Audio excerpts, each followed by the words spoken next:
Sa gitna na nakaambang pagkaubos ng natural gas sa Malampaya Gas Field, kinumpirma ng Department of Energy na may lugar sa Northern Luzon na natuklas ang mapagkukunan ng natural gas.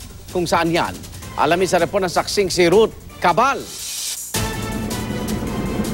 Abala ang mga tao sa PNOC Exploration Corporation sa Santiago City, Isabela. Matapos kasi ang ilang taong exploration at drilling, ngayong linggo lang nagpositibong may natural gas sa lugar. Kinumpirma ito ng Department of Energy pero sa ngayon, di pa alam gaano karami at kung commercially viable o magagamit ang langis para mapagkunan ng supply ng kuryente. It's a find. It's a start. How long will it take to build a plant? 2 to 3 years.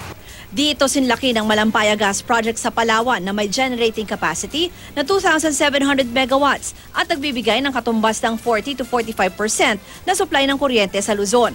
Pero hindi tulad ng Malampaya na nasa gitna ng dagat, mas madali raw makakagawa at makakapag-operate ang planta sa Isabela dahil malapit lang sa lupa ang natagpo ang source ng natural gas.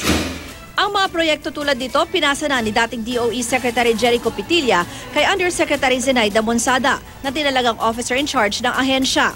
Ayon sa palasyo, si Monsada ang napili ni Pangulong Noynoy Aquino para maging bagong DOE Secretary. Pero nakiusap daw itong gawin na lang siyang OIC para hindi mawala ang status niya bilang career official.